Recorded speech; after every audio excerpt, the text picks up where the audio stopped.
नमस्कार. नमस्कार. मित्रांनो, आपला ह्या वेळचा विषय जो आहे तो असा आहे, की बरेच पालक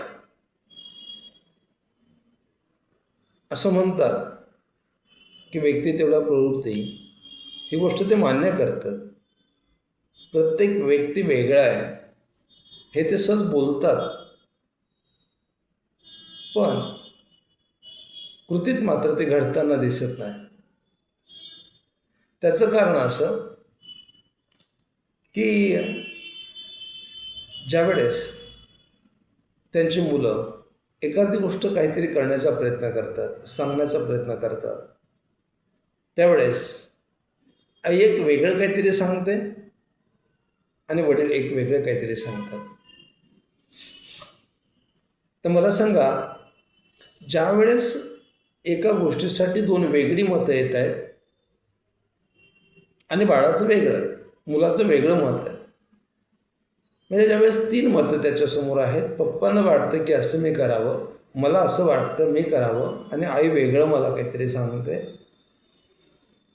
प्रत्येकजण बरोबर आहे असं ते सांगण्याचा प्रयत्न करतायत. अशा वेळेस त्या मुलाने काय करावं? हा प्रश्नचिन्ह आहे, नाही का? ही परिस्थिती मी बऱ्याच ठिकाणी बघतोय. आणि मग अशा वेळेस काहीतरी चिडून ती गोष्ट पुढे जात नाही. त्याच्यावर चर्चा होत नाही आणि मग सर्वांची चिडचिड होते. त्या प्रश्नापासून सर्व लोकं लांब जातात आणि मग नको त्या गोष्टीवर बोललं जातं. प्रश्न राहिला, ज्याचं सोल्युशन हवं होतं, ते नाही निघालं. मला असं वाटतं, प्रश्न जेवढे पण आहेत, असा कुठलाही प्रश्न नाही की त्याचं उत्तर नाही आहे. आपला प्रश्न असेल तर आपल्याचकडे उत्तरही असतात. बऱ्याच वेळा एखादी व्यक्ती चर्चेतून सुचवते की सुचवते की तुला हे काम असंही करता येऊ शकतं. तुला हे असंही शक्य आहे. आणि तोच व्यक्ती जो प्रश्न करत होता, तोच विचार करतोय की हां, मी असंही करू शकतो. हां, शक्य आहे मला. आणि त्याच्याचकडे उत्तर होतं. फक्त समोरच्याने त्याला सुचवायची मदत केली. ते सहकार्य केलं. आपण पालक म्हणून आपलं पण हेच काम आहे मुलांच्या बाबतीत. ज्या ज्या वेळेस मुलं एखादी गोष्ट, एखादा प्रश्न घेऊन आपल्याकडे येतात, तेव्हा तो समजून घेऊन त्याला कसं वाटतंय हे समजून घ्या. कारण की ते त्याला करायचं आहे. तो त्याचा प्रश्न आहे. त्यालाच विचार आहे की कसं करता येईल. बरीचशी मुलं अशी भेटतात मला, की मला समजतच नाही. मला लक्षातच नाही. मला कळतच नाही किंवा मी द्विधा स्थितीत आहे. मग तेव्हा विचारलं पाहिजे की द्विधा स्थिती म्हणजे काय? अशी कुठली दोन मतं तुझ्याकडे आहेत, जिथे तुझा गोंधळ होतोय? का गोंधळ होतोय? विचार येत नाहीत, मला कळत नाही म्हणजे काय? मला समजत नाही म्हणजे काय? थोडासा वेळ घ्यावा लागतो, पॉज घ्यावा लागतो, थांबायचं असतं. ठीक आहे ना, विचार करू आपण याच्यावर, एक 2 दिवस घेऊया. असं म्हणून नाही चालणार, मला समजत नाही, मला कळत नाही. त्याच्यावर विचार करू आपण, की काय काय करता येऊ शकतं. मग तेव्हा तुम्हाला काही सुचवता येईल का त्याला? सांगू नका, सुचवायचं म्हणतोय मी तुम्हाला. मग तुम्हाला असं काही सुचवता येईल का? की मला असं वाटतं तू ते असंही करू शकतोस. हां, अशा पद्धतीने गेला कारण की तुझ्याकडे ही गोष्ट आहे, ती करण्यासाठी हे असं आहे, ते असं आहे. तू ही अशा पद्धतीने करू शकतो, असं मला वाटतं. किंवा त्याचे काही प्रश्नाचे उत्तर असतील किंवा तुम्ही त्याला प्रश्न विचारून त्याला विचार करायला वेळ द्या, त्याच्याकडनं उत्तर येईल. हां, असं पण शक्य होऊ शकतं. आणि मग इथून निर्णय घ्यायला शिकतात आणि ते आपल्याला शिकवायचं आहे. अशा पद्धतीने थोडा वेळ घेऊन छोटे छोटे निर्णय घ्यायला, त्याचे निर्णय त्यालाच घ्यायला आपण मदत करणार आहोत. मग मतं भिन्न असली तरी चालतात. सुचवणं म्हणजे माझं मत मी त्याला सांगितलं, त्याला पटलं किंवा पटायलाच हवं असं नाही. का? तर युनिकनेस आपण जो म्हणतो त्यामध्ये काही मुलांकडे खूप चांगल्या गोष्टी असतात, ते वेगळ्या अँगलने विचार करत असतात. तुम्ही सांगताय तीच गोष्ट तो वेगळ्या अँगलने विचार करून त्याच्यासाठी ती सोपी कशी करता येईल याचा विचार तो करतोय. त्यावेळेस तो म्हणतो की नाही असं नाही, असं करेल. का रे? असं का वाटतं तुला?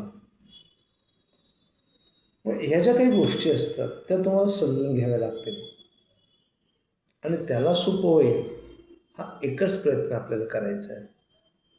आपल्याला रिझल्टशी संबंध आहे. त्याला त्या काम करण्यात आनंद आला पाहिजे. ते काम त्याने मजेत केलं पाहिजे, एवढंच. आणि म्हणून आईला काय वाटतं, काय वाटतं आणि का वाटतं, पप्पांना का वाटतं आणि काय वाटतं, तुला का वाटतं आणि काय वाटतं, का आणि काय. मग त्याच्यातला असू शकतो तिघांचा विचार करून एक चांगला निर्णय पण घेता येऊ शकतो. यासाठी मात्र बोलावं लागतं, चर्चा करावी लागते, समजून घ्यावं लागतं, समजून सांगावं लागतं. या गोष्टी जेव्हा होतील ना किंवा व्हायला लागतील ना, तेव्हा प्रत्येक विषय सोपा करता येऊ शकतो. आणि म्हणून मला असं वाटतं की तुम्ही तो प्रयत्न करावा आणि याच्यातूनच मग मुलं पण त्यांचं काम सोपं करण्याचा प्रयत्न करतील. काही असलं तर ते सुचवतील. जेव्हा निर्णय घ्यायची वेळ येईल तेव्हा तुम्ही जे सांगताय तेही तो समजून घेईल. अच्छा, पप्पांना असं वाटतंय म्हणून ते म्हणतायत, आईला असं वाटतंय म्हणून ती म्हणते, तर नक्कीच ते करण्याचा प्रयत्न करते. म्हणून सांगू नका तर सुचवा, ही गोष्ट मला तुम्हाला यातून सांगायची आहे. आणि थोडा वेळ घेऊन, घाई न करता, कारण की निर्णय घ्यायला थोडा वेळ घेतलाच पाहिजे.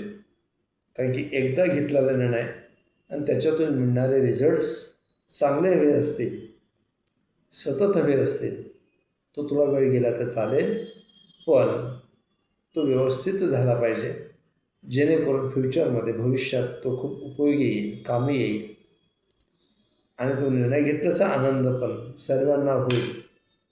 असंच काम कसं होईल याकडे पालकांनी लक्ष देणं गरजेचं आहे. काही पालक कुठून तरी ऐकून येतात, आईलाही वाटतं की ते त्याचं बाळ असं करते, त्याचा मुलगा असा, त्याचा मुलगा तसा, तो तसा आहे, त्याने तसं केलं म्हणून तसंच आपल्या बाळाने करावं हे कदापि शक्य होणार नाही. हां, त्यापेक्षा तो बेस्ट करू शकतो, पण तसंच नाही करणार. त्यापेक्षा बेस्ट करण्यासाठी काय करता येईल ते तुम्ही सुचवू शकता, परंतु इतरांच्या नावाने नाही. तर मला असं वाटतं असं म्हटलं तर ते शक्य आहे. पण ज्यावेळेस आपण इतरांची तुलना करतो, इतरांची उदाहरणं देतो, तेव्हा काही वेळा जे एक आमच्या बाबतीत आमचा अभ्यास आहे त्यात असं लक्षात येतं, ज्यांचं डॉमिनंट नेचर असतं ती लोकं मात्र तुमच्या बोलण्याकडे दुर्लक्ष करतात. इतरांची तुलना त्यांना बिलकुल आवडत नाही आणि जर तुम्ही ते करत असाल, ते चांगलं असेल तरी त्याकडे ते दुर्लक्ष करतात आणि मग त्यांना करायचं असलं तरी ते करणार नाहीत. मग तुम्हाला काय हवं आहे? त्यापेक्षा बेस्ट रिझल्ट. मग तुम्ही तुमचं मत म्हणून ते मांडा. कसं करता येऊ शकतं त्याच्याशी बोलून ते सोपं करण्याचा प्रयत्न करा. असू शकतं काही दिवसातून तुम्ही ज्याची तुलना करतायत ना, त्यापेक्षा तुमचं बाळ बेस्ट करून जाईल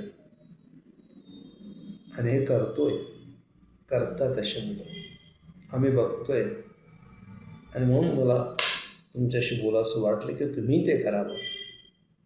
चूक होत असेल आपल्याच मत पुढे आणण्याची तर ती करू नका, जेणेकरून तुमचे बॉन्डिंग चांगलं होईल, पालक आणि मुलांचं बॉन्डिंग बेस्ट व्हावं हाच त्यातून उद्देश असतो.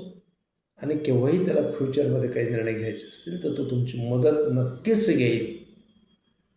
यासाठी हा माझा अट्टास होता आणि तुम्ही ते काम कराल अशी आशा करतो. धन्यवाद.